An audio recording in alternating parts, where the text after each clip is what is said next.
Oke, selamat malam. Shalom Bapak Ibu, saudara sekalian.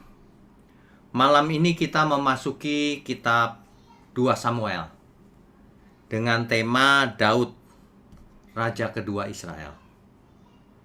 Sebenarnya sebelum Daud ada raja sih, tapi bukan Raja Israel secara keseluruhan. Ya, nanti kita akan bahas di sesi ini juga. Untuk itu mari kita tundukkan kepala lebih dahulu. Mari kita berdoa.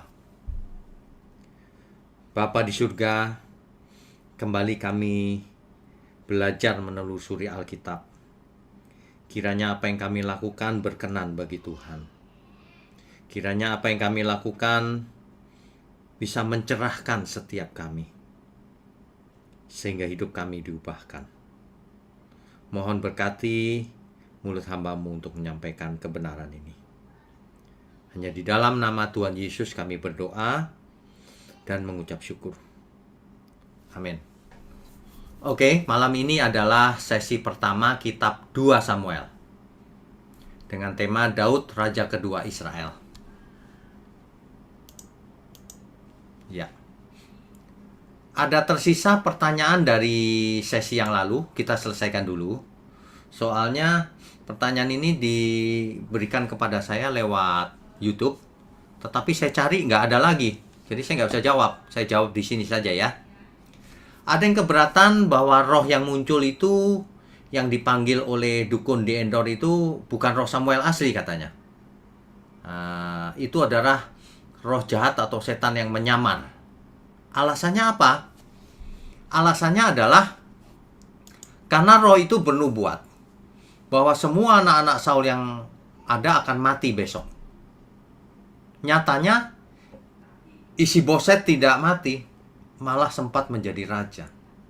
Jadi itu sebenarnya bukan roh Samuel, roh setan. Buktinya nggak cocok nubuatannya. Gitu alasannya. Coba kita baca teks aslinya ya. 1 Samuel 28 ayat 19. Juga orang Israel bersama-sama dengan engkau akan diserahkan Tuhan ke dalam tangan orang Filistin. Dan besok engkau serta anak-anakmu sudah ada bersama-sama dengan daku. Maksudnya Saul dan anak-anaknya mati bersama dengan daku, bersama di Hades atau Sheol. Maksudnya begitu ya. Juga tentara Israel akan diserahkan Tuhan ke dalam tangan orang Filistin. Itu ayatnya tuh. Entah kenapa kok orang-orang berpikiran bahwa nubuatan itu adalah semua anak-anak Saul, padahal tidak dikatakan semua. Jadi Alkitab tidak pernah mencatat semua anak Saul, tetapi anak-anak Saul. Artinya lebih dari satu anak-anak itu. Tapi belum berarti semua. Ya. Jadi nubuatan itu cocok terjadi. Saul dan anak-anaknya mati, bukan semua anak-anaknya. Ya. Jadi secara bahasa memang tidak ada kata semua. Itu kalau dilihat teks aslinya memang bukan semua sih. Ya, anak-anaknya. Jadi itulah roh Samuel asli. Nubuatannya cocok. Begitu ya, Bapak Ibu ya. Itu pertanyaan yang tersisa tuh, yang belum sempat saya jawab secara tuntas di yang lalu. Oke, kita lanjutkan. Ya. Kematian Saul ini sangat mengenaskan. Kita lanjutkan pembicaraan kita mengulang sedikit yang lalu. 1 Samuel 31 ayat 4 sampai 6. Ya. Sebentar, kita buka ya 1 Samuel ayat 31.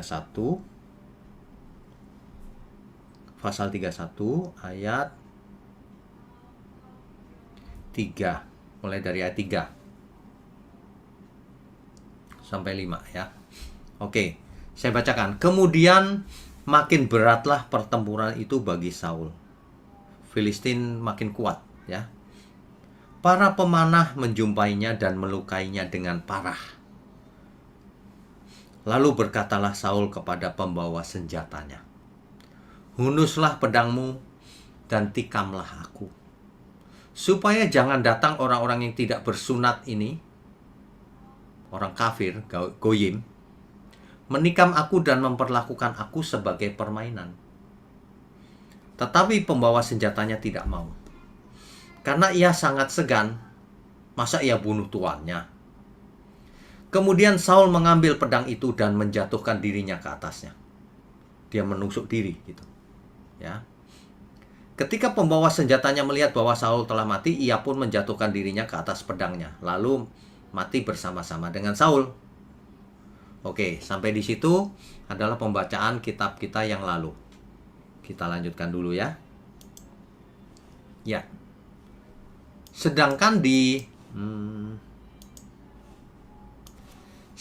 di pembacaan berikutnya, 2 Samuel ayat 6 misalnya.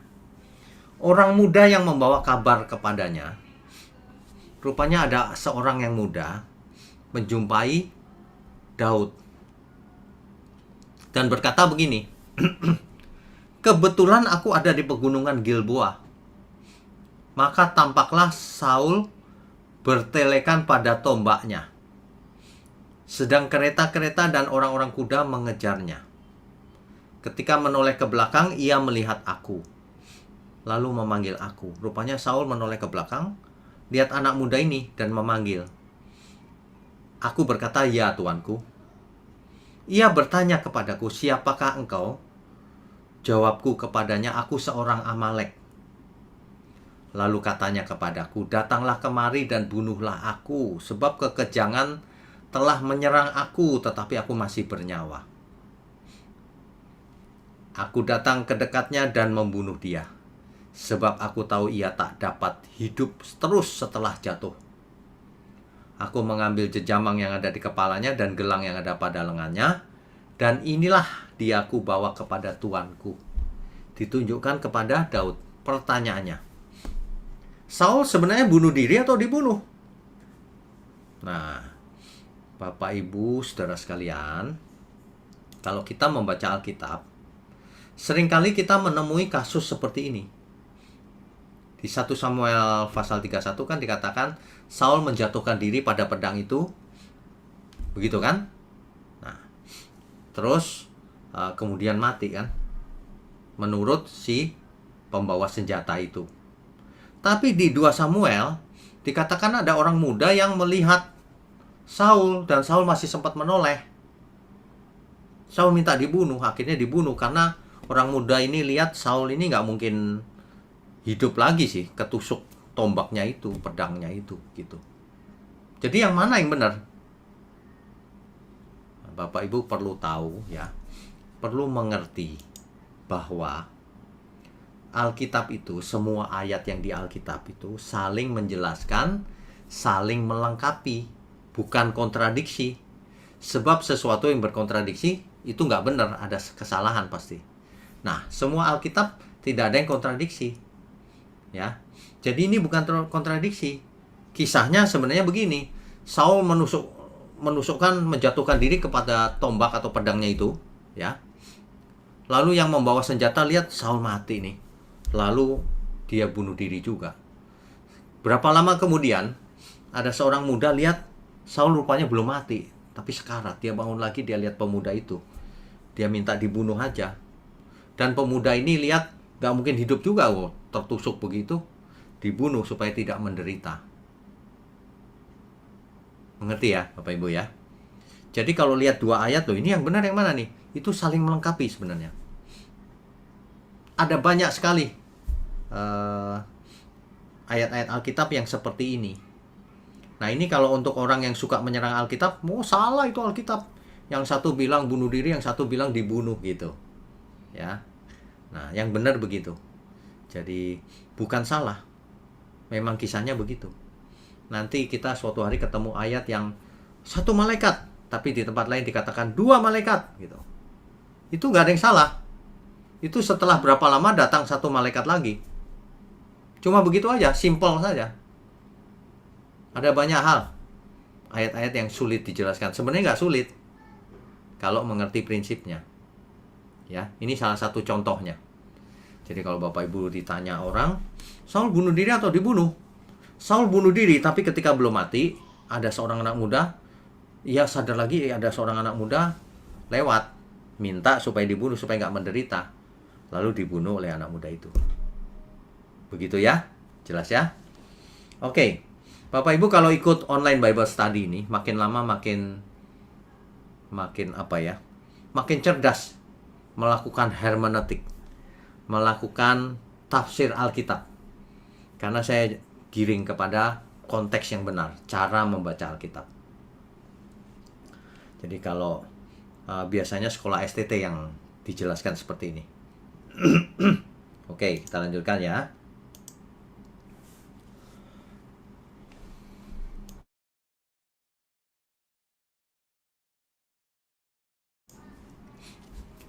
Oke, nah di ayat berikutnya, ayat 17-27, Daud sangat sedih mendengar kematian Saul dan Yonatan.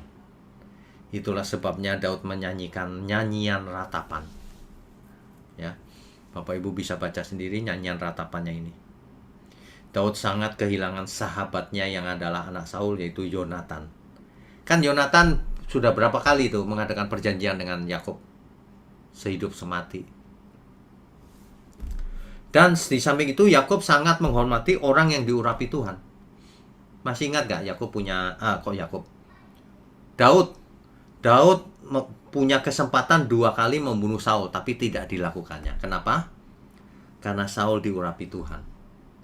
Demikian juga ketika mati, Daud sangat menghormati Saul. Ya, selengkapnya silakan baca 2 Samuel pasal 1 ayat 17-27.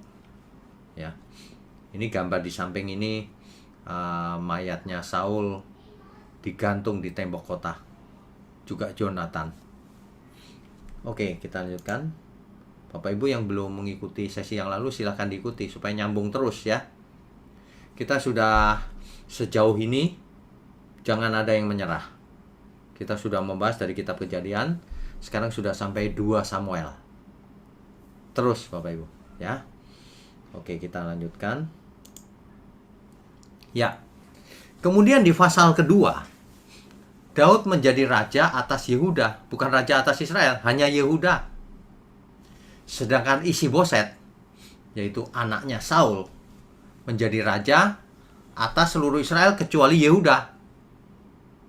Makanya Isi-Boset tidak saya sebut sebagai raja kedua Israel, karena tidak seluruh Israel juga. Ya, oke. Daud itu sering bertanya kepada Tuhan jika ingin melangkah. Kemudian bertanyalah Daud kepada Tuhan, katanya, apakah aku harus pergi ke salah satu kota di Yehuda? Firman Tuhan kepadanya, pergilah. Lalu kata Daud, kemana aku pergi? Ditunjukkan oleh Tuhan, ke Hebron. Nah, Hebron inilah yang menjadi ibu kota sebenarnya ketika itu.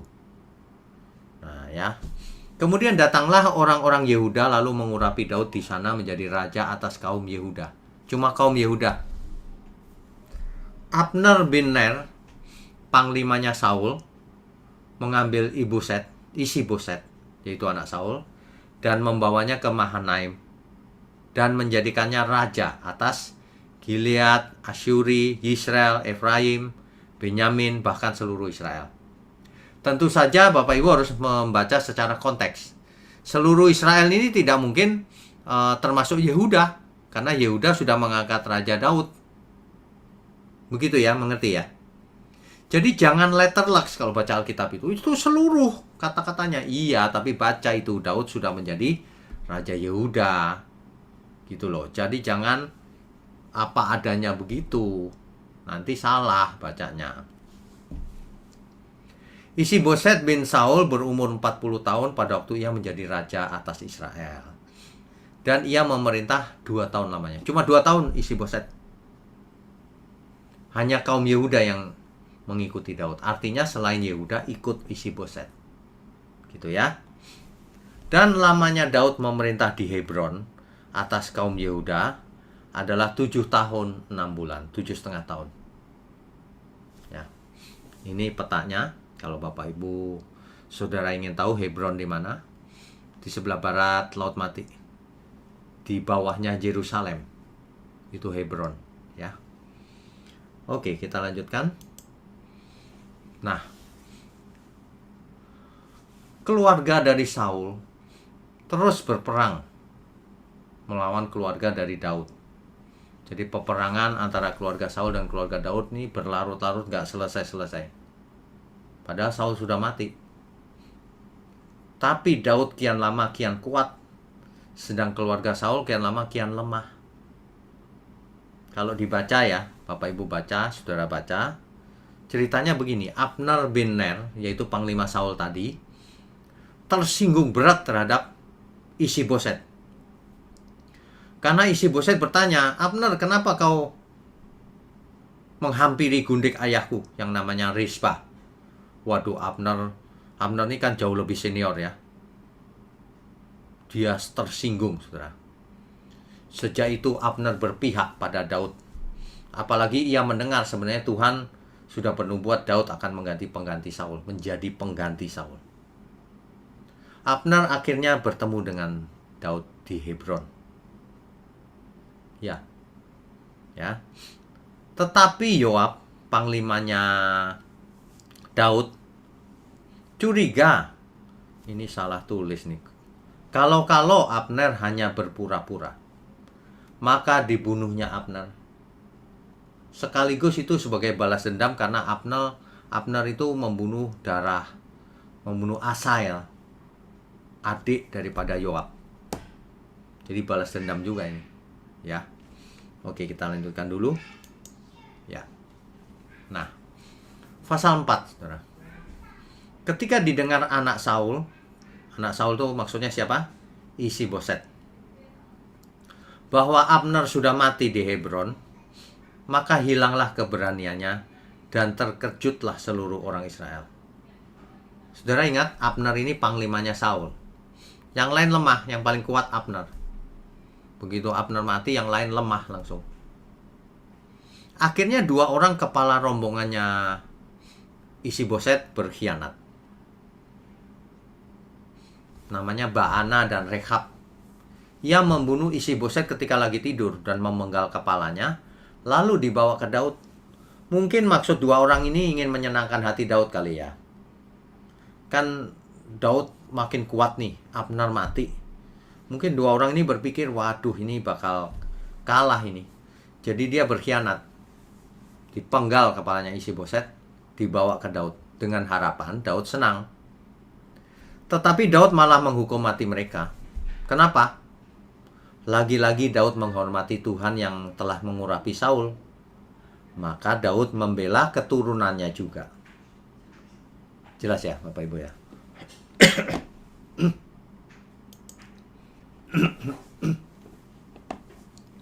Oke, pasal 5. Lalu datanglah segala suku Israel kepada Daud di Hebron dan berkata, ketahuilah kami ini darah dagingmu. Telah lama ketika Saul memerintah atas kami, engkaulah yang memimpin segala gerakan orang Israel. Dan Tuhan telah berfirman kepadamu, engkaulah yang harus menggembalakan umatku Israel, dan engkaulah yang menjadi raja atas Israel. Maka datanglah semua tua-tua Israel menghadap raja di Hebron. Menghadap Daud maksudnya. Mengadakan perjanjian dengan mereka di Hebron di hadapan Tuhan. Kemudian mereka mengurapi Daud menjadi raja atas Israel. Jadi Daud menjadi raja atas seluruh Israel. Makanya Daud disebut raja kedua. Isi-Boset sebenarnya raja kedua, cuma tidak seluruh Israel, kecuali tadi, masih ingat ya? Kan kalau Daud itu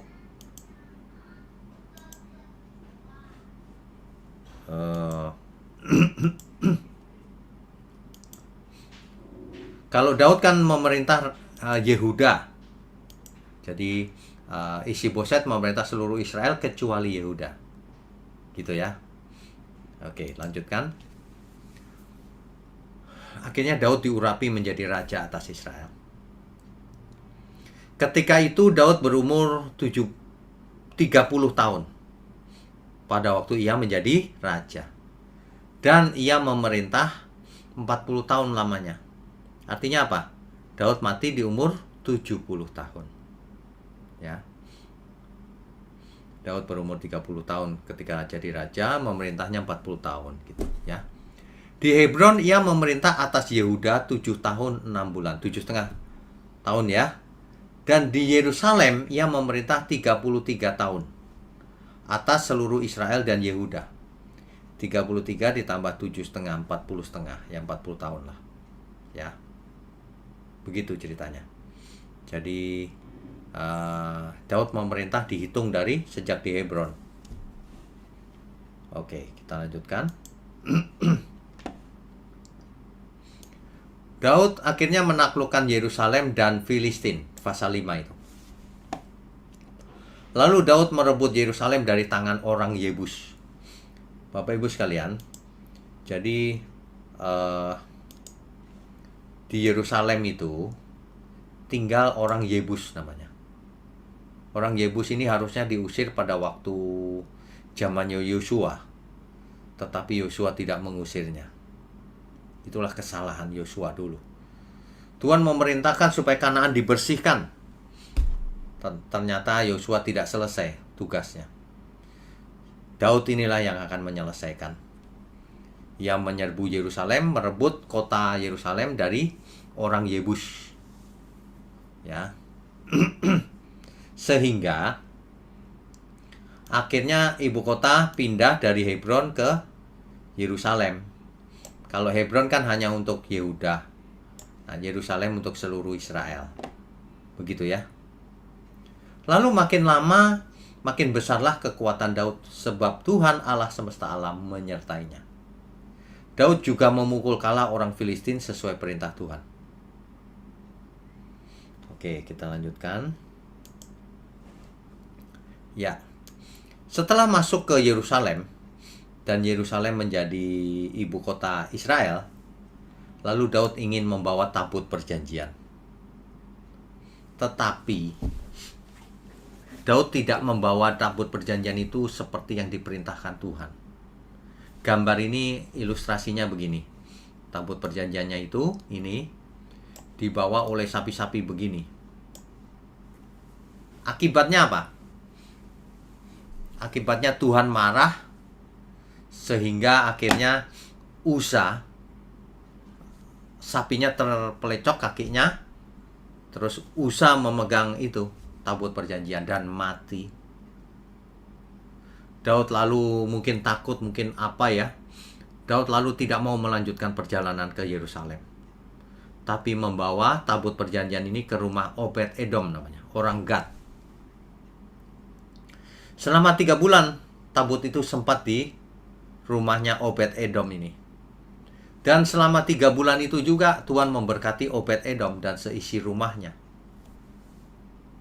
Dengan demikian Daud mengerti bahwa Tuhan berkenan kepada kehadirannya lewat tabut perjanjian. Jadi harus diteruskan ke Yerusalem. Ya. Oke, kita lanjutkan dulu. Ya. Tapi kali ini Daud mengikuti prosedur yang benar. Ini dia. Harus diangkut oleh para imam. Yang tadi kan bukan para imam, ditarik sapi. Ya. Nah, kali ini mengikuti prosedur yang benar, membawa tabut perjanjiannya. 1 Tawarik 15 ayat 11 sampai 15. Di situ dikisahkan yang dulu itu nggak benar bawanya gitu. Jadi sebenarnya 1 Samuel dan 1 Tawarik ini isinya sama, saudara. Saling melengkapi aja. Ya. Coba kita baca 1 Tawarik 15 ayat 11 sampai 15. Ini dia.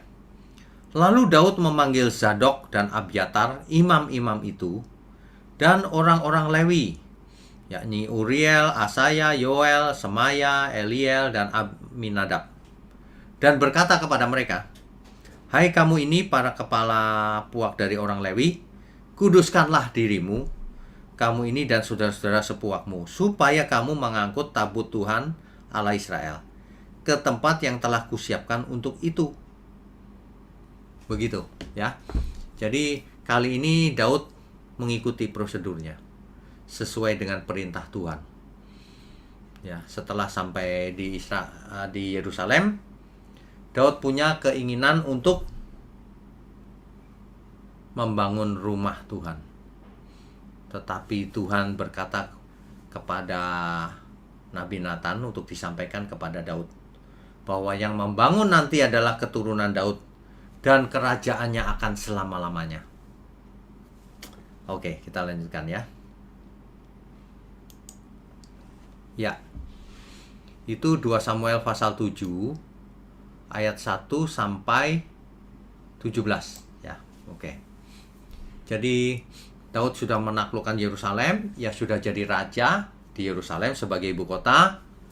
Lalu ia memanggil Nabi Nathan. Masa aku diam di rumah begini bagus dari kayu aras, sedangkan tabut perjanjian cuma ada di bawah tenda, disimpan di dalam tenda. Daud mau membuat rumah Tuhan untuk tabut perjanjian itu. Tetapi Tuhan berbicara kepada Nabi Nathan agar disampaikan kepada Daud bahwa apabila umurmu sudah genap dan kau telah mendapat perhentian, sudah mati maksudnya, bersama-sama dengan nenek moyangmu, maka aku akan membangkitkan keturunanmu yang kemudian, anak kandungmu, dan aku akan mengokohkan kerajaannya. Itu ayat 12, saudara. Dialah yang akan mendirikan rumah bagi namaku, dan aku akan mengokohkan tahta kerajaannya untuk selama-lamanya. Aku akan menjadi bapanya dan ia akan menjadi anakku. Apabila ia melakukan kesalahan, maka aku akan menghukum dia dengan rotan yang dipakai orang dan dengan pukulan yang diberikan anak-anak manusia. Tetapi kasih setiaku tidak akan hilang daripadanya, seperti yang kuhilangkan daripada Saul, kalau Saul dibuang oleh Tuhan, yang telah kujauhkan dari hadapanmu. Keluarga dan kerajaanmu akan kokoh untuk selama-lamanya di hadapanku. Tahtamu akan kokoh untuk selama-lamanya. Oke, kita lanjutkan dulu ya.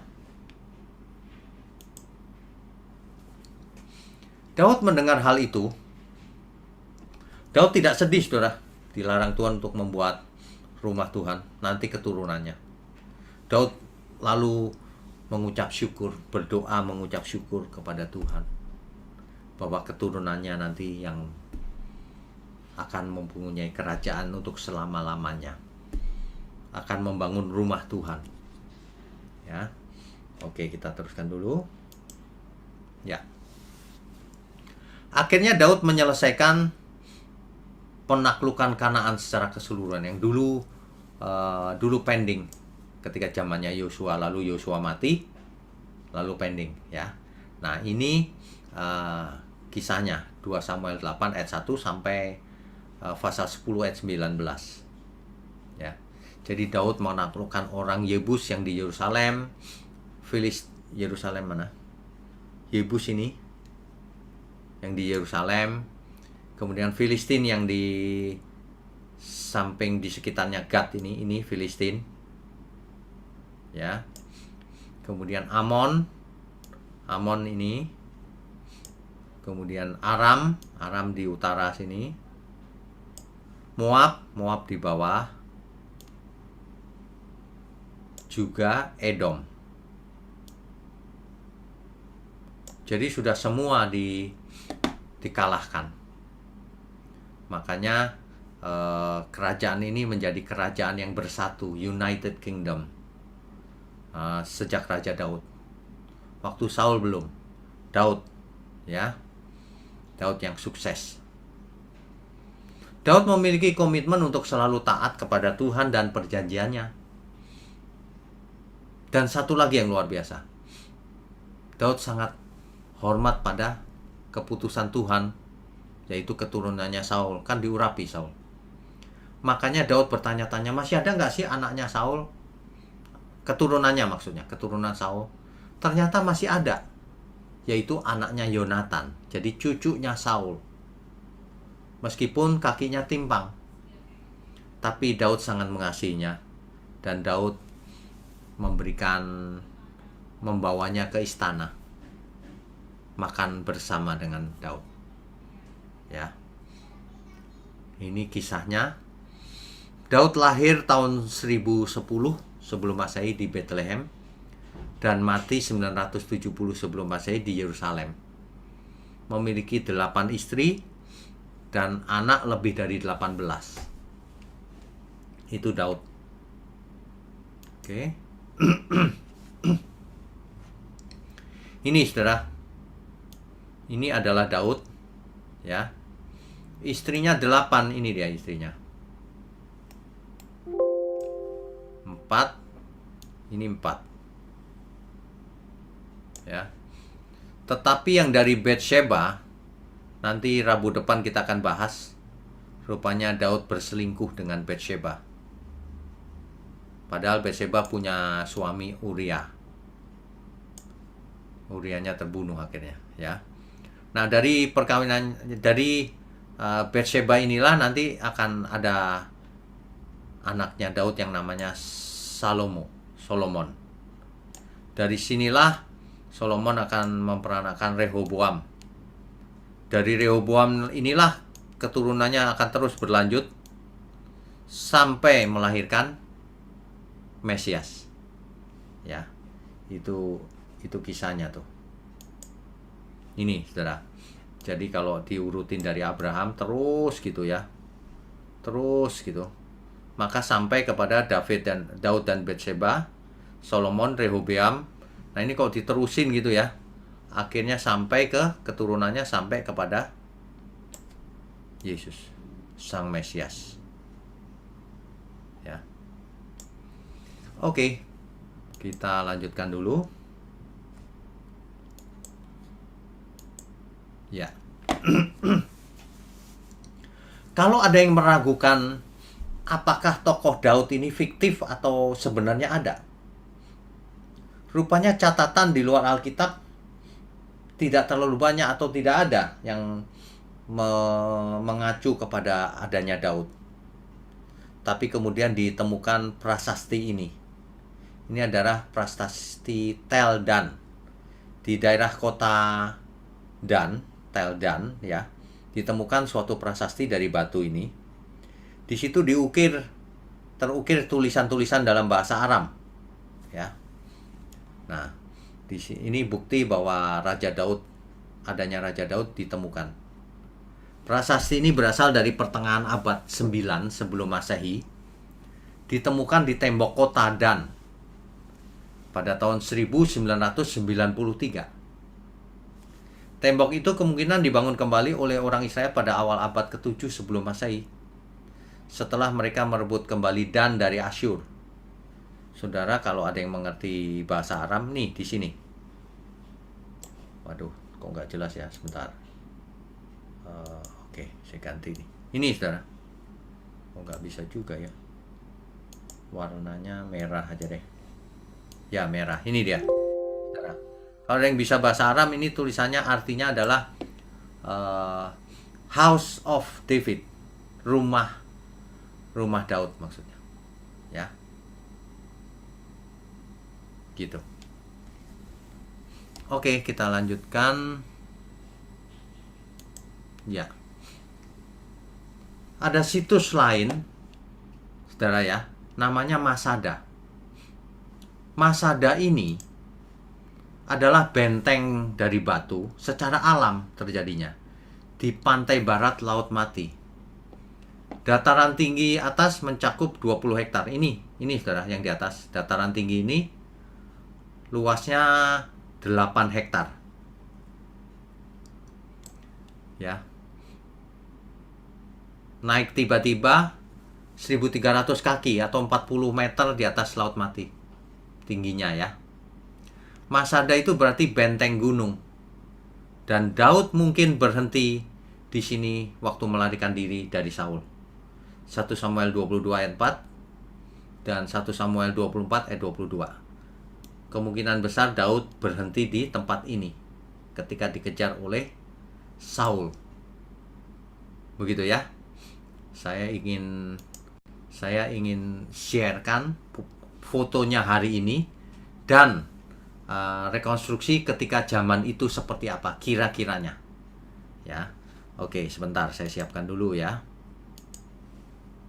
Jadi Masada itu seperti ini Bapak Ibu.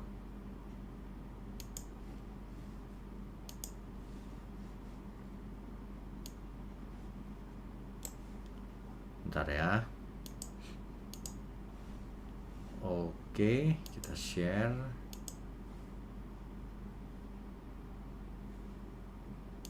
Ya, ini Bapak Ibu. Ini adalah foto Masada saat ini. Ya. Foto Masada saat ini. Ini. Jadi kalau kita lihat dulunya mungkin seperti ini. Perhatikan di layar Bapak Ibu. Dahulu dia mungkin seperti ini. Benteng seperti ini. Jadi Daud pergi ke sini waktu dikejar oleh Saul. Ya. Nah, ini foto zaman sekarang ini. Itu rekonstruksinya gambar bangunan-bangunan itu. Nah, sedangkan foto zaman sekarangnya ini. Ini tempat yang namanya Masada. Saat ini jarang orang yang ke sana. Kenapa? Tidak ada apa-apa, cuma batu begitu. Ya. Nah, dahulunya ada pemukiman seperti ini. Merupakan benteng.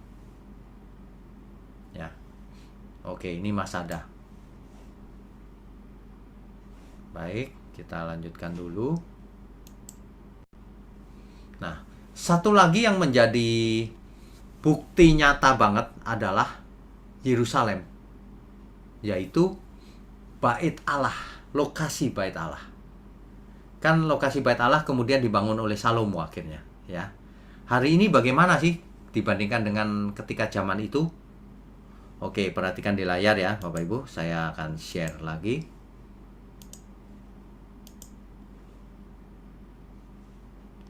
Ini adalah lokasi Bait Allah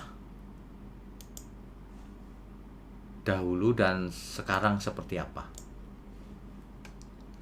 Oke, saya share dulu screen-nya. Ya, ini Bapak Ibu sekalian. Ini adalah Bait Allah yang dibangun oleh Salomo, kemudian direnovasi oleh Herodes dan seterusnya. Ini lokasi Bait Allahnya ini.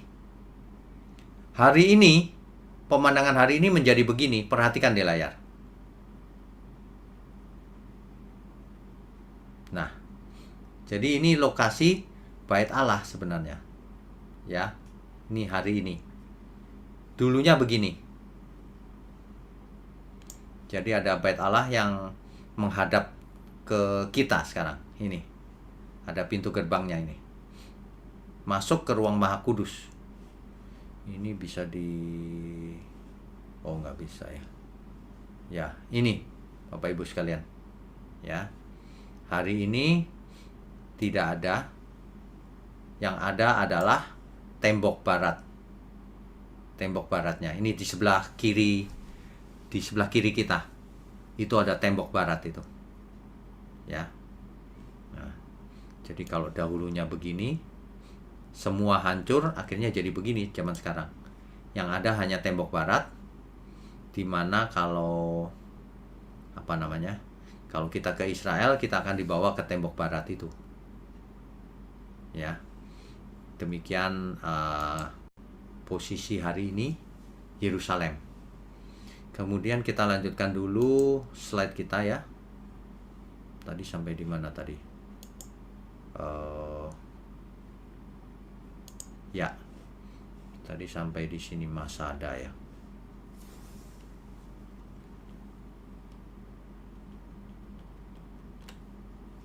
Sebentar Bapak Ibu. Oke, saya share dulu. Ya, ini tadi ya Bapak Ibu sekalian. Saudara, kita lanjutkan ya. Ya, jadi Yerusalem itu sebelah baratnya Bukit Zaitun. Kalau ke barat kita lihat Bukit Zaitun. Dan Yerusalem itu terletak di atas dataran tinggi batu kapur. Jadi Yerusalem itu kotanya terletak di atas. Itu sebabnya orang Yahudi mengadakan perayaan itu Hajj namanya. Hajj itu asal katanya Itu maksudnya naik, berziarah atau beribadah naik ke Yerusalem. Lembah Hinnom di barat daya dan lembah Kidron di timurnya. Dikelilingi oleh pegunungan, hutan belantara, dan seterusnya ya.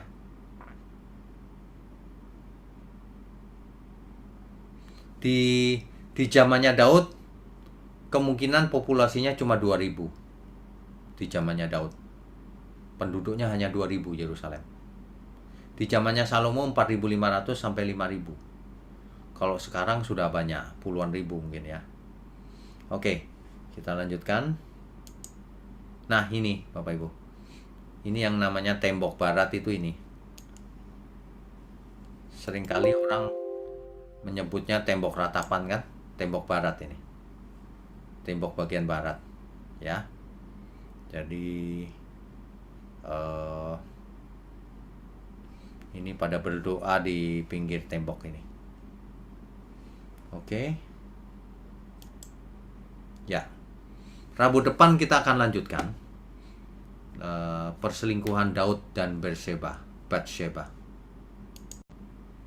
Bapak Ibu sekalian, kan kita selalu selama ini mengambil hikmat ketika belajar dari sejarah ya. Nah, apa yang kita bisa dapat hikmatnya dari kisah Daud ini? Karena kisah ini sampai di sini masih baik-baik saja Daud. Apakah demikian sampai akhir hayatnya? Nanti kita akan lanjutkan Rabu depan ya. Tapi ada banyak hal yang bisa kita ambil hikmatnya dari kisah kali ini. Bahwa Daud selalu bertanya kepada Tuhan, apakah langkahku harus begini atau begitu? Dan Daud disertai Tuhan, makanya menang terus. Bapak Ibu sekalian, kalau hidup kita berkenan kepada Tuhan, itu udah paling utama sebenarnya. Sehingga kita menjadi peka apa yang harus kita lakukan. Dan itu menyenangkan Tuhan. Jadi dalam hal ini Daud menjadi contoh yang baik.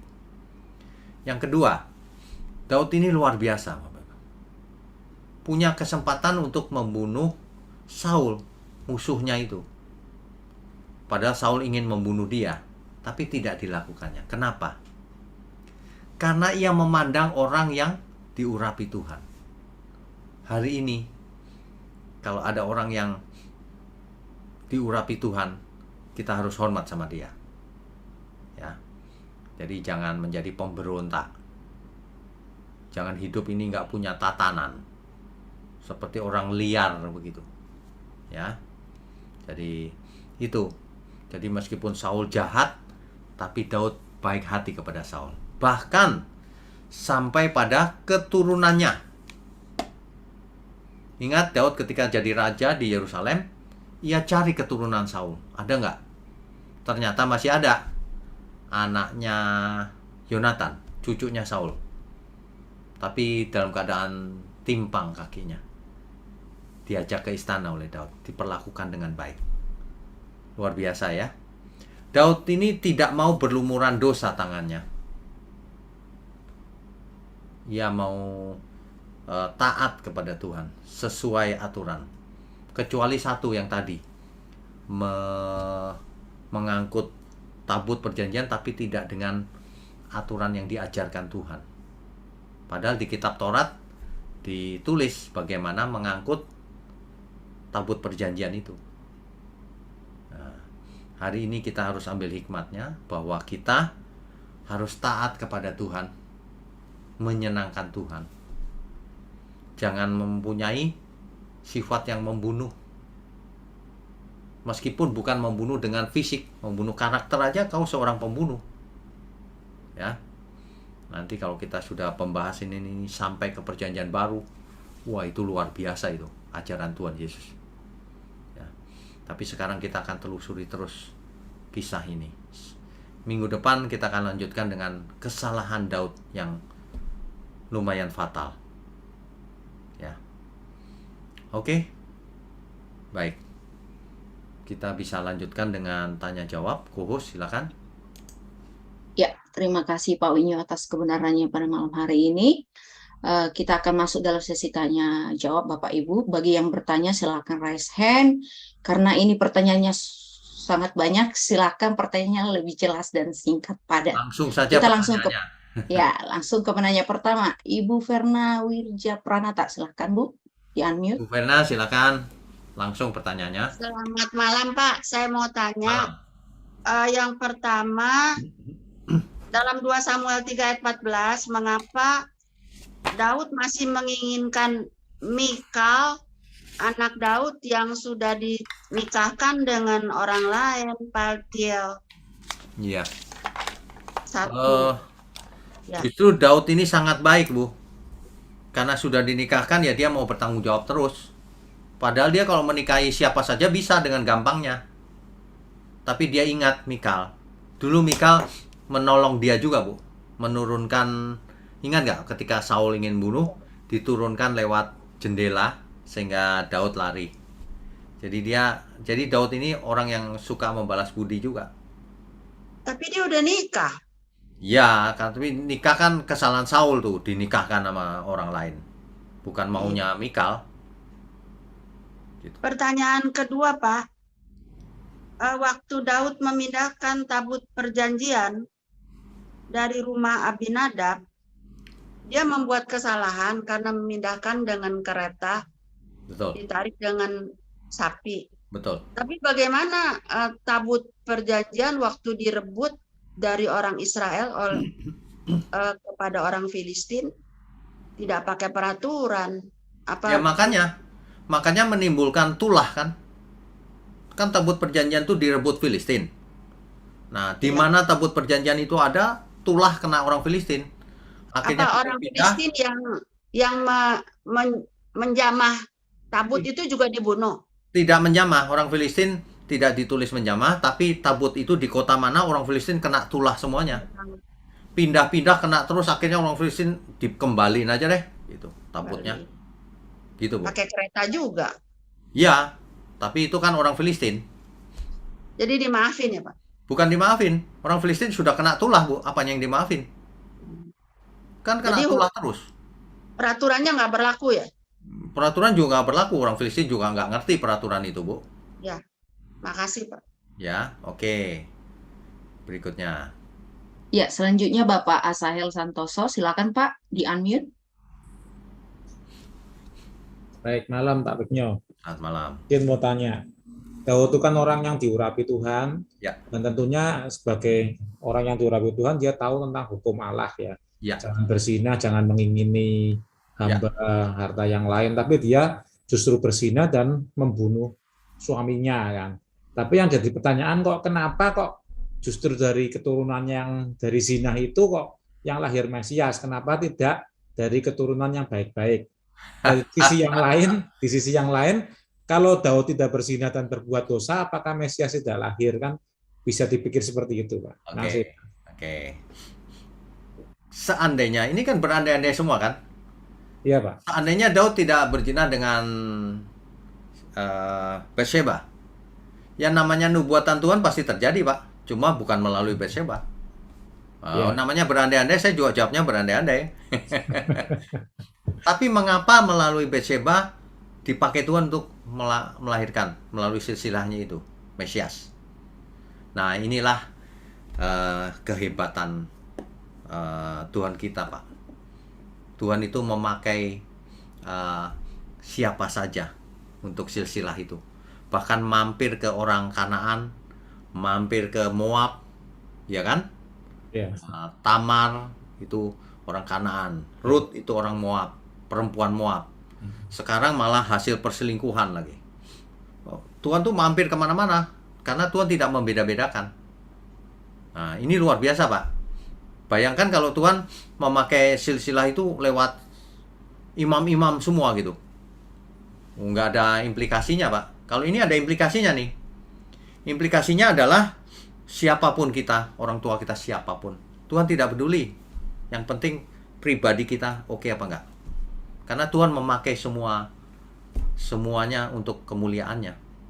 Tuhan tidak membeda-bedakan suku. Itu bukti nyata itu. Bahwa Tuhan tidak mengistimewakan Israel dalam rangka keselamatan, enggak. Tuhan hanya mengistimewakan Israel untuk memperkenalkan Allah yang benar, untuk melahirkan Mesias. Udah, itu saja sebagai saksi di akhir zaman. Tapi soal keselamatan masing-masing. Karena bangsa Israel banyak yang binasa juga kan, buandel, tegak tengkuk. Binasa akhirnya. Nah itu atas dosa-dosa yang sudah dibuat Daud, dia bukannya dihukum malah keturunannya jadi Mesias ya Pak, yang dari Betseba itu. Oh, ada penghukuman Pak nanti Rabu mendatang. Ada Pak, Ya, ada akibatnya itu kesalahan itu. Itu ada akibatnya. Tidak ada kesalahan yang tidak ada akibat Pak. Ingat baik-baik itu. Ya. Memang dosa diampuni, tapi akibat perbuatan dosa ini selalu ada akibat. Selalu. Oke Pak. Ya, terima kasih Pak Tinggal. Oke, Tuhan berkati. Ya, selanjutnya Ibu Mei Pardosi. Silakan Ibu Mei. Shalom Pak Wino, selamat malam. Malam. Shalom semua saudara-saudari yang menghadiri pada malam ini. Terima kasih kepada Pak Wino untuk waktu dan tenaganya. Terima kasih ya Pak. Dan juga kepada saudara kita dari Jun. Terima kasih Bu. Pak, saya mau tanya. Saya mundur dulu ke minggu yang lepas ya Pak ya. Ya. Saya mau tanya Pak dulu.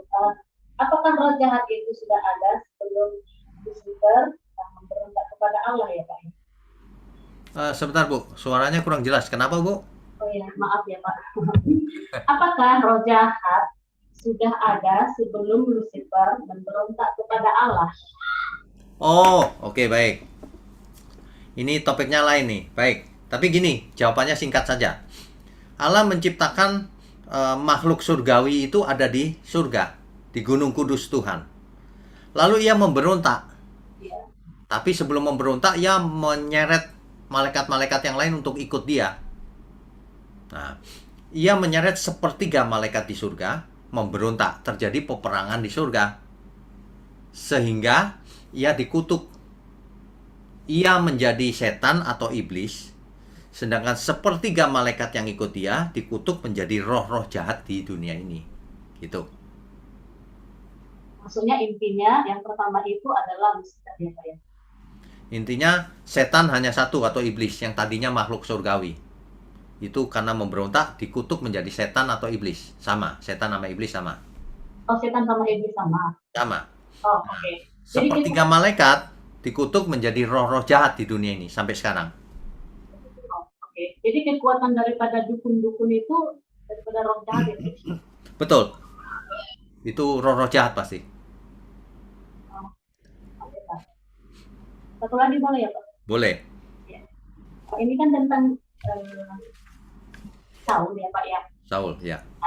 Saul kan dia bunuh diri dengan pedangnya sendiri. Ya. Seperti yang tertulis di dalam 1 Samuel 3 ayat 4, 1 Samuel 31 ayat 4. Ya.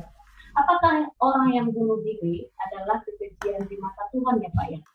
Ya, pasti. Terus Pasti. gimana dengan Saul dong Pak? Ya, Apakah makanya Saul tidak selamat, Bu. Oh. Saul tidak selamat, kan Tuhan sudah meninggalkan Saul. Tuhan tidak mau lagi bicara sama Saul. Roh Tuhan sudah undur daripada Saul gitu. Jadi Saul pasti tidak selamat. terus gimana dengan zaman sekarang Pak? Sama, bunuh diri ya nggak selamat. Tentu kalau bunuh diri dalam kejadian, dia mengalami kejadian yang fatal, dia bunuh diri, terus gimana dong Pak? Nggak selamat kalau bunuh diri, Bu. Gitu ya. Makanya kita tidak boleh bunuh diri, kan kita nggak punya hak untuk nyawa kita, punya Tuhan. Kalau sudah fatal sekali ya kita berdoa minta tolong Tuhan. Kalau Tuhan angkat ya angkat. Apa yang baik saja menurut Tuhan, gitu aja. Jangan kita yang membunuh, tidak boleh. Kalau kita dibunuh gimana dong Pak? Kenapa? Kalau kita yang dibunuh gimana dong? Kita dibunuh. Orang lain yang bunuh kita atau saudara? Oh iya, bukan salah kita dong. Kan bukan salah kita itu. Orang itu yang ke neraka. Kalau orang yang itu bertobat? Kalau orang itu bertobat ya diampuni. Asal bertobat sungguh-sungguh. Masalahnya orang itu gak gampang bertobat, Bu. Orang jahat itu nggak bisa bertobat, di mulut aja bertobatnya.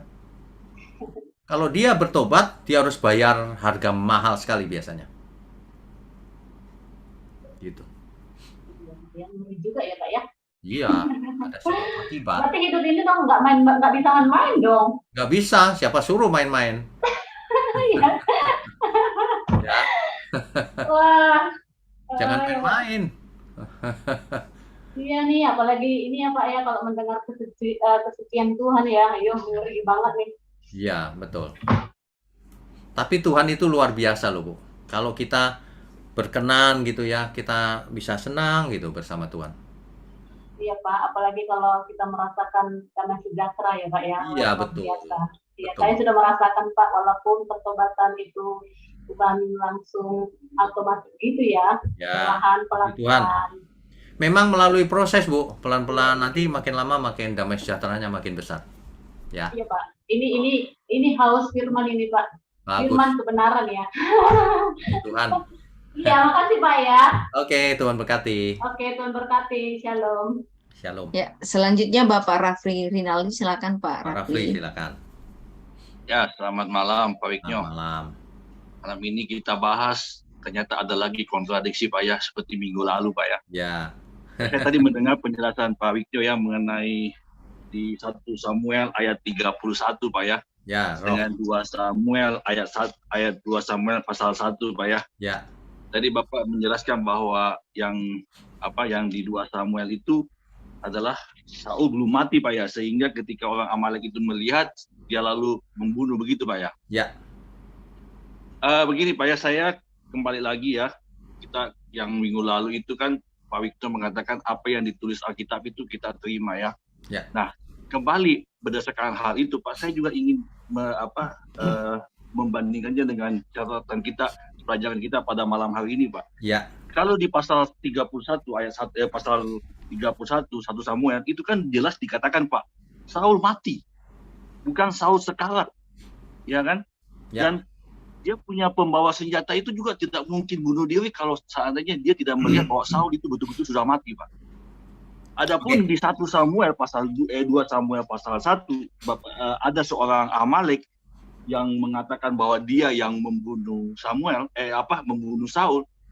Dari beberapa penafsiran yang saya sudah pernah baca Pak, karena ini adalah dua hal yang kontradiksi, saya lebih cenderung mengatakan bahwa 2 Samuel itu yang lebih ceritanya itu lebih mengandung informasi yang tidak benar Pak. Artinya orang Amalek ini memanfaatkan kesempatan ini untuk mendapatkan sesuatu dari Daud Pak. Karena kita tahu bahwa Saul sama Daud itu kan musuhan Pak. Saul mau membunuh Daud. Daud lari dari kejaran Saul. Ya kan? Nah, ketika dia melihat kesempatan ini, tentu dia berharap bahwa ketika aku yang membunuh Saul, lalu menghadap ke Daud dan memberitahukan kepada Daud bahwa aku yang membunuh Saul, dia berharap Adam akan mendapatkan hadiah, Pak. Ya kan? Oke, Nah, mengerti. kenyataannya tidak demikian halnya dengan Daud. Daud itu hatinya bersih sekali, tidak ada dendam di dalam dirinya, meskipun dia mau dibunuh oleh Saul gitu loh, Pak. Mengerti. Nah, saya lebih cenderung kepada bahwa informasi yang diberikan oleh orang Amalek itu adalah informasi yang tidak benar. Oke, Seperti itu, mengerti, Pak. mengerti. Oke, komentar saya gini, Pak. Kalau Bapak bilang informasi yang diberikan oleh orang Amalek itu tidak benar, itu asumsi namanya. Karena tidak Ya, ditulis. tafsiran ya. Betul. Ya, tafsiran ya, tafsir. Oke. Kalau saya lebih begini, Pak. Ketika Saul menjatuhkan diri itu, bisa saja dia pingsan, Pak. Karena dianggap mati oleh si pembawa senjatanya ini. Kan mati ini menurut pembawa senjatanya. Perhatikan deh kalimatnya. Ya. Jadi ketika pembawa senjatanya itu melihat bahwa Saul telah mati, jadi menurut pemandangan pembawa senjatanya, bisa aja Saul ya udah diem aja gitu. Ya. Nah, lalu ia bunuh diri. Nah, terus orang ini lewat, orang Amalek ini ternyata belum mati tapi sekarat. Kenapa? Karena kalimatnya jelas juga di 2 Samuel ayat 1 itu. Orang Amalek ini bilang, wah ini tidak mungkin hidup kalau begini, udah tertusuk sama tombak begini. Jadi dia kabulkan untuk membunuh gitu. Nah itu Pak. Jadi itu lebih cocok menurut saya daripada berasumsi, oh ini bohong nih. Nggak ada kalimat bohong. Ini dia memang memanfaatkan itu betul, tapi informasi yang dia cerita juga benar. Gitu. Tapi Nggak ada. Ya, masalah kalau kita mau mengacu kembali kepada Alkitab bahwa apa yang ditulis Alkitab itu kan tidak mungkin salah, Pak. Kita juga Tidak mungkin. bisa kita juga tidak mungkin berasumsi bahwa ini dia belum mati nih. Itu kan menurut pembawa senjatanya. Sama halnya dengan penulis mengenai roh Samuel dengan roh setan itu, Pak. Itu yang ditulis oleh penulis dari 1 Samuel itu, Pak, bahwa yang muncul itu adalah roh Samuel, bukan roh setan. Kan seperti itu, Pak, ceritanya. Beda, Pak. Coba agak teliti sedikit. Kalau yang roh Samuel itu jelas dikatakan bahwa roh maka Samuel berbicara kepada Saul. Itu jelas tuh. Iya, betul, Pak. Nggak ada Saya setuju asumsi. dengan itu. Nah, yang ini, Pak, yang ini, ya, perhatikan baik-baik nih, Pak. Nanti juga ada tuh, isi Boset itu Raja Israel kan? Tulisannya Israel, Pak. Padahal bukan. Kecuali Yehuda harusnya. Makanya kita harus lihat konteks. Konteks itu yang utama, Pak. Kalau letterlux, nanti jadi kacau. Isi Boset Raja Israel. Oh, Iya, nggak bisa, padahal tidak bukan. ya. Nggak boleh Tidak letterlux. masuk di dalam silsilah ya. Nah, makanya. Betul. Nah, ini juga gitu. Kita lihat, oh rupanya begitu kejadiannya. Gitu. Nggak boleh asumsi, Pak, pokoknya. Jadi Alkitab itu saling menjelaskan, saling melengkapi, gitu. Ya, tapi namanya tafsir orang bisa beda. Tapi kalau saya lebih cenderung yang ini. Ya, oke. Oke, Ya. Pak. Thank you, Pak. Oke, Ya. Tuhan berkati, Pak. Ya, selanjutnya Saudara Hansel Santoso, silakan. Ya, Hansel, Di-unmute. silakan. Ya, selamat malam Pak Wiknyo. Malam. Shalom. Shalom. Ada 2 pertanyaan, Pak. Yang pertama mengenai pembangunan Bait Allah. Ya. Kan tadi Bapak sebutkan bahwa yang diperbolehkan untuk membangun Bait Allah itu adalah Salomo. Nah, apakah karena Daud melakukan kesalahan seperti berzina dan masalah tabut itu, apakah karena itu jadi Daud itu tidak diperbolehkan untuk membangun Bait Allah, atau apa ya Pak alasannya seperti itu? Oke. Ini ada beberapa alasan nih, karena Daud memang punya kesalahan. Tapi kalau dijelaskan oleh Alkitab sampai di sini ya, nanti ke depan mungkin ada penjelasan lebih jelas. Sampai di sini memang Daud ini kan pindah-pindah tabernakel. Pindah-pindah kan. Nah, setelah sampai di Yerusalem, ya bukan dia, nanti aja keturunan berikutnya yang tidak pindah-pindah lagi. Yang Bait Allahnya permanen, bangunan permanen. Nah, itu yang pertama. Yang kedua, rupanya menurut saya nih ya, rupanya ada titipan dari Tuhan sebenarnya, kerajaanmu akan kekal. Itu bukan Salomo. Anak Daud itu Mesias. Rupanya ini bermakna ganda. Jadi selain Salomo nanti ada yang kerajaannya kekal. Nah, gitu. Kalau mau lihat tipologinya begitu. Ya. Oke, Pak. Lalu pertanyaan yang kedua, Ya. tentang tabut Bait Allah, tabut Ya. perjanjian maksud saya. Ya. Tabut perjanjian itu kan dulu sering dibawa kemana-mana oleh bangsa Israel sebelum Bait Allah itu dibangun ya Pak ya. Betul. Nah, tapi setelah Bait Allah dibangun, berarti apakah tabut perjanjian itu berarti berdiam ada di Bait Allah, atau sekarang ada di mana ya Pak posisinya Pak? Nanti dulu, yang dimaksud sekarang tuh zaman sekarang. Iya. Zaman sekarang sudah tidak ada, Bait Allah aja nggak ada. Oh, jadi tabut perjanjian sudah tidak ada juga ya Pak ya? Tabut perjanjian juga sudah tidak ada. Nggak ada semuanya. Nanti ada kisahnya tuh. Nanti sebelum perjanjian baru tuh ada. Dihancurkan itu. Ya. Dihancurkan ketika Bait Allah dihancurkan tahun 70 Masehi. Habis itu nggak ada cerita tuh. Hilang. Habis. Meskipun di internet banyak cerita, oh itu ada di Ethiopia, oh itu sebenarnya ada di ruang rahasia, oh itu ditemukan di bawah Golgota dan sebagainya. Tapi mana buktinya? Kalau itu ditemukan pasti ribut penemuan dunia. Itu banyak hoax. Ya. Oke Pak, terima kasih Pak. Ya, Tuhan berkati. Ya, selanjutnya Ibu Susilawati, silakan Bu, di-unmute. Ya Bu, silakan. Salam, selamat malam Pak Wik. Selamat malam. Ya, ada 2 pertanyaan. Yang pertama, kenapa waktu mau membangun Bait Allah itu Allah menyampaikannya ke Nathan, bukannya Daud punya hubungan yang baik juga dengan Allah. Kenapa harus lewat Nathan? Ya, Itu yang pertama. karena Daud bertanyanya sama Nathan. Oh, Loh, gitu. iya kan? Kan itu Daud memanggil Nathan tuh. Oh, iya. Kan biasanya Daud tanya Tuhan langsung tuh. Iya, benar. Kali ini dia tanya sama Nabi Nathan, dia panggil Nabi Nathan. Ya udah, Tuhan bilang kamu nanya Nathan, ya aku ngomong saja sama Nathan. Oh gitu. Iya. Ya, baik Pak. Yang Ya, kedua, selanjutnya Ibu Meike Tumengkol. Silakan Bu. Bu Meike silakan. Ya, shalom. Shalom. Tadi saya tertarik Pak ya di slide yang Bapak tunjukkan bagaimana medannya bagaimana Daud dia lari waktu dikejar-kejar Pak ya. Ya. Nah, kalau dibandingkan aplikasikan dengan kekristenan kita pada saat ini Pak ya, banyak orang terlalu manja. Padahal mereka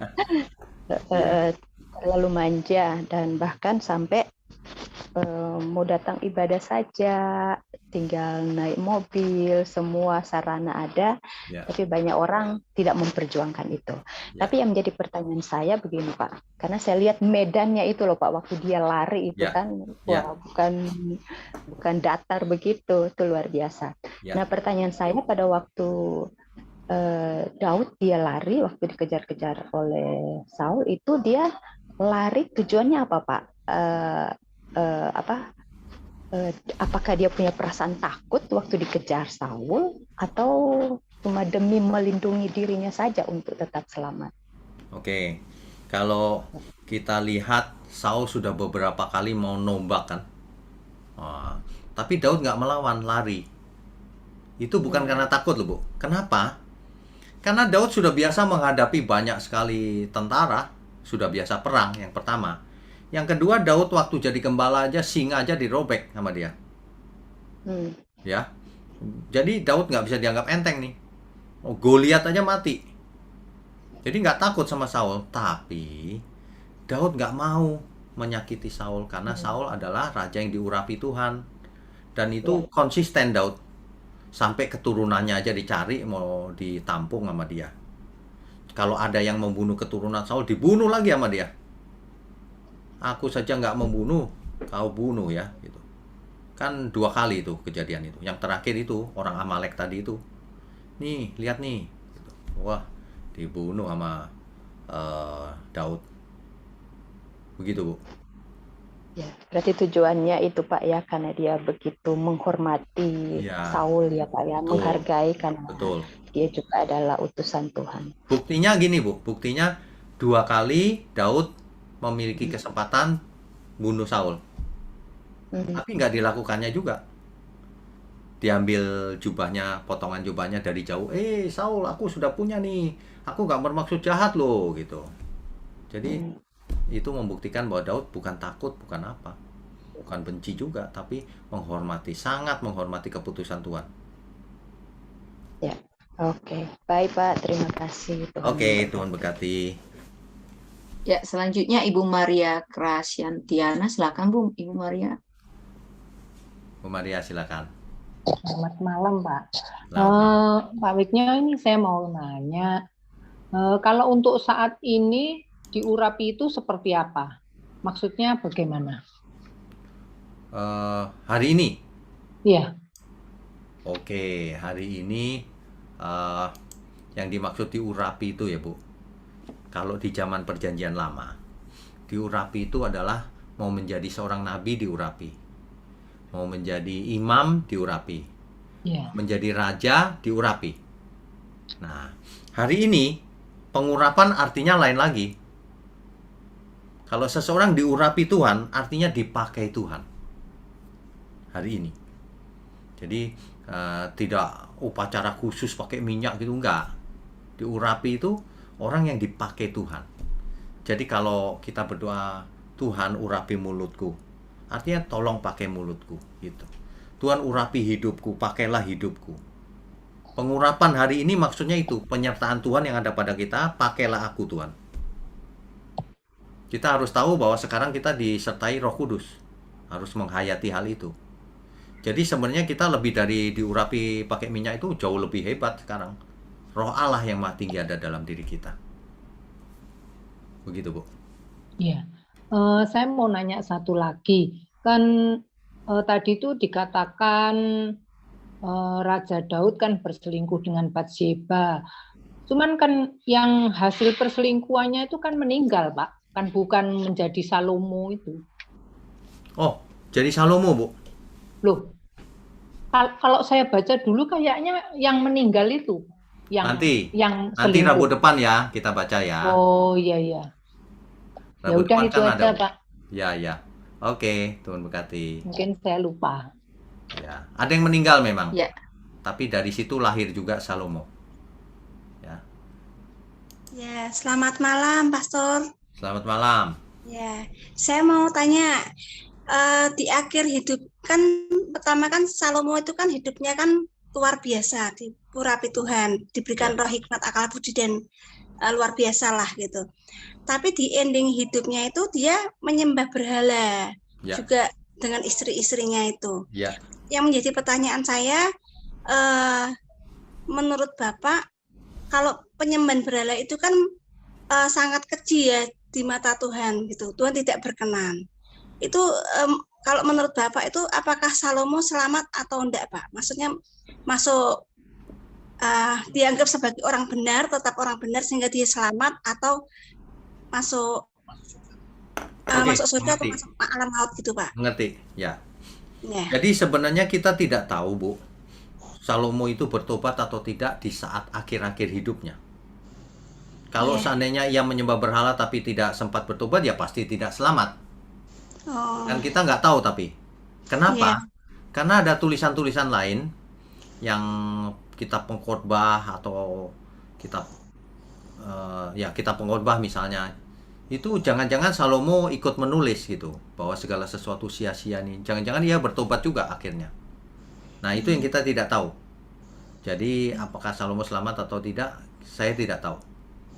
Gitu. Tapi kalau dia bertobat, pasti selamat. Kalau nggak bertobat, pasti tidak selamat. Begitu aja. Jadi, menurut Bapak tidak tahu ya, Pak ya? Tidak tahu. Dia bertobat atau tidak ya?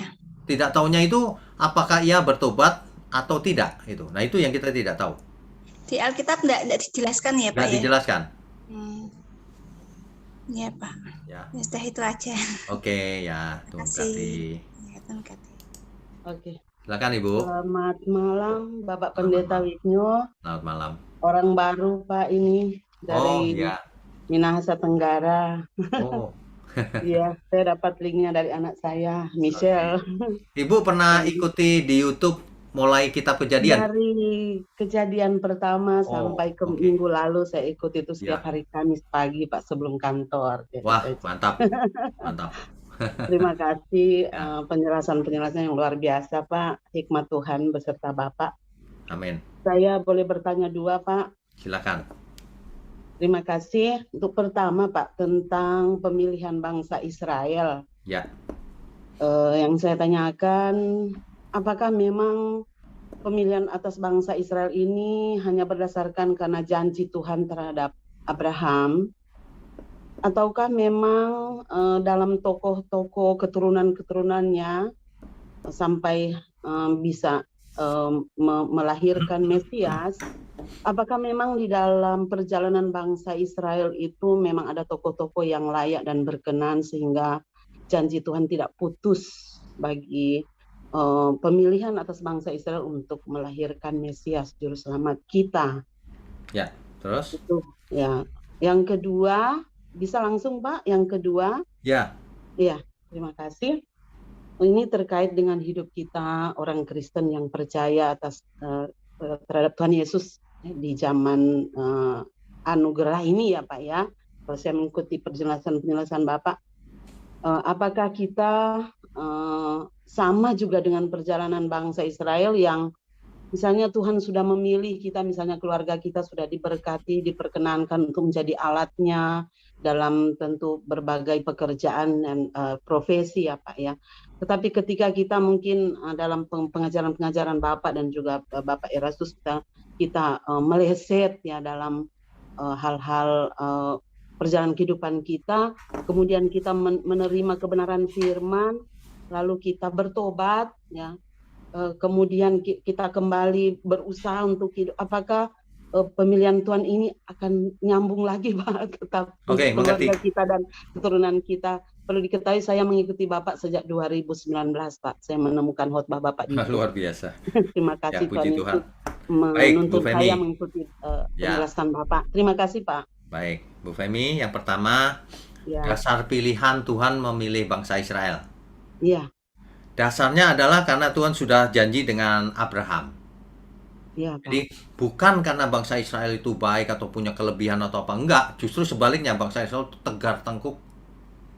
Jadi Buktinya Tuhan apa? sangat setia, Pak, ya, Iya. Buktinya terhadap apa? janjinya. Buktinya keluar dari Mesir, Mm, seluruhnya mati karena melawan Tuhan. Yang lanjut Yosua dan Kaleb saja. Iya, Setelah lanjut lagi dari Gunung Sinai berangkat sampai ke Kades Barnea, sebagian besar lagi mati lagi di padang pasir. banyak mati. Jadi bukan Generasi Tuhan per memilih generasi. karena kebaikan mereka, bukan. Karena janjinya Janji kepada Tuhan Abraham. luar biasa. Ya, itu yang pertama. Yang kedua, hari ini. Hari ini kita semua disebut umat pilihan. Bukan berdasarkan genetiknya karena kita orang Israel, bukan. Ya, Karena darah Kristus dicurahkan. amin. Nah, umat pilihan artinya apa? Kita memiliki kesempatan untuk menjadi anak Allah. Jadi kita menjadi percaya. Ini kita umat pilihan nih, bisa mendengar suara yang benar. Itu umat pilihan. Nah, tetapi hasil akhirnya seperti bangsa Israel saja, sudah dipilih pasti selamat. Tidak. Hmm, Selamat, kamu meresponi nggak anugerah Tuhan ini? Kalau diresponi ya selamat, kalau tidak ya salah sendiri. Tuhan mati di kayu salib, apakah manusia otomatis selamat? Tidak. Hanya yang bertobat, hanya yang percaya. Percaya juga harus dieksplorasi lagi, apa itu percaya? Bukan percaya dengan mulut. Percaya itu dalam tindakan nyata. Iman itu tindakan nyata, kan gitu. Jadi hari ini kita umat pilihan, benar. Tapi justru karena jadi umat pilihan, kita dituntut lebih daripada umat yang lain. Kuduslah kamu sebab aku kudus. Kamu harus sempurna seperti Bapa di surga sempurna. Tapi Roh Kudus terus menyertai kita, ya, Pak. Ya, nah itu luar biasanya ada 4 nih, Bu. Yang pertama, Tuhan mati di kayu salib sehingga dosa kita sudah diampuni. Yang kedua, kita menjadi miliknya karena ditebus. Untuk itu Roh Kudus dimateraikan sebagai tanda milik Tuhan. Jadi kita milik Tuhan. Yang ketiga, kita diberi firman Tuhan, Alkitab. Supaya kita mengalami perubahan mindset. Supaya kita mengerti kehendak Tuhan. Supaya kita bisa membedakan mana yang baik, yang berkenan, dan yang sempurna. Nah, itulah ibadah yang benar. Mempersembahkan seluruh hidup kita. Bukan cuma persepuluhan. Bukan persembahan itu cuma uang. Bahkan harus seluruh hidup kita, hidup yang benar. Karena kita semua orang berhutang, kata kitab Roma. Hutangnya bukan hutang uang. Hutang supaya jangan buat dosa lagi, hiduplah menurut roh, jangan menurut daging. Gitu. Ya. Jadi itu Bu Feni. Bu Femi. Terima kasih, Pak, luar Bu biasa. Femi, kalau ada pertanyaan atau apa bisa WA saya langsung aja, Bu. Iya, terima kasih. Punya nomor WA saya nggak? Dari anak saya. Ada ya? Iya, ada dari anak saya. Ada ya, ya udah. Iya, WA saya aja, Bu, nggak apa-apa. Iya, Ya. iya. Terima kasih, Oke, Tuhan Pak. berkati. Terima kasih. Halo, ya, malam Pak. Malam. Ya Pak, 2 pertanyaan yang berkaitan Pak. Yang pertama, Tuhan kan bilang sama Daud bahwa kerajaan Daud itu tak berkesudahan. Ya. Tetapi baru sampai Salomo, baru generasi kedua, udah nggak ada kelanjutannya. Betul. Kemudian yang kedua Pak, pertanyaan lanjutannya Pak, momen di mana sih Pak bait Allah itu tuh nggak ada gitu loh Pak. Oke. Karena kan dibangun sama Salomo Pak, dan itu kan benar-benar sangat amat terkenal. Di Ya. mana sih Pak momen bait Allah itu tiba-tiba tidak ada gitu atau hilang begitu aja Pak? Thank you Pak. Ya. Kerajaannya akan kekal. Nah, kita kalau baca Alkitab hati-hati. Pokoknya jangan letterlux. Kerajaannya kekal ini apa? Jangan-jangan ini nubuatan bahwa anak Daud akan punya kerajaan kekal, Tuhan Yesus. Oh, Bukan Salomo, iya, iya. bukan setelah itu. Tak berkesudahan itu kekal yang ini Pak ya, yang Ya, itu maksudnya. kekal yang di surga juga gitu Pak ya. Betul. Oke. Ya, itu yang pertama. Ya. Nah, jadi ini kelihatannya memang tentang Mesias sebenarnya yang Tuhan bicara ini. Yang kedua, kapan bait Allah itu tidak ada? Bait Allah itu tidak ada ketika tahun 70 Masehi. Jadi Tuhan Yesus kan kurang lebih 30 tahun 30 Masehi itu kan mati, naik ke surga. Ya. Bait Allah masih ada itu. Ya. 40 tahun kemudian, tahun 70 Masehi, itu Jenderal Titus yang kemudian menjadi Kaisar Roma kemudian hari, itu datang ke Bait Allah, obrak-abrik semua Bait Allah. Para imam disembelih di sana, semua batu-batunya dihancurkan, semua dicuri, dan Bait Allah kosong setelah itu. Nggak ada apa-apa, kecuali tembok baratnya. Iya. Itu mula-mulanya Oke. itu. Ya. Clear Pak. Thank you Pak Wignyo. Oke. Nah, ini bangsa Israel terjadi diaspora, lari tunggang langgang ke seluruh negara gara-gara itu. Oke, Bu Eni. Ya, Tuhan berkati. Oke. Habis, Tenti. Habis Pak, habis. Habis ya. Baik. Ya, Pak. Oke, malam ini selesai udah 8:30 lebih juga sih. Oke, Bapak Ibu, Saudara sekalian, sebelum kita sudahi, mari kita tundukkan kepala. Mari kita berdoa. Bapa di surga, kami sungguh mengucap syukur kalau kami dijadikan umat pilihan. Ajari kami terus untuk meresponi kebenaran firman-Mu dengan benar. Sebab itulah yang menjadi kesukaan kami, yaitu hidup berkenan bagi Tuhan, bagi Bapa di surga. Terima kasih, mohon berkati terus program online Bible Study ini, berkati gerejamu, sehingga menjangkau banyak jiwa, bahkan sampai ke ujung bumi. Terima kasih Tuhan, kami sudahi malam ini dengan menyambut segala berkat, baik berkat jasmani, berkat rohani. Mohon beri kami kesehatan dan umur panjang, agar kami bisa belajar semakin hari semakin sempurna. Hanya di dalam nama Tuhan Yesus Kristus kami berdoa dan mengucap syukur. Haleluya. Amin. Saudara sekalian, bicara soal kebenaran, setiap orang merasa benar. Makanya semua kecap dinomor satukan. Ada orang yang mengatakan saya paling benar, ini paling benar, itu paling benar. Mana sebenarnya yang paling benar? Oleh sebab itu, hadiri seminar 7 natur kebenaran dan aplikasinya. Seminar ini wajib dihadiri oleh para teolog, apologet, pengkhotbah, bahkan oleh para jemaat sendiri, agar kita bisa membedakan manakah yang benar, manakah yang salah. Inilah alat uji kebenaran yang sangat objektif dan alkitabiah. Pastikan saudara ikut dan ajak seluruh saudara dan sahabat-sahabat. Bapak-bapak dan ibu-ibu yang terkasih dimanapun berada, yuk kita belajar pelajaran Alkitab bersama secara online setiap hari Rabu jam 7 malam bersama Pendeta Bapak Wignyo Tanto secara online, bisa melalui Zoom.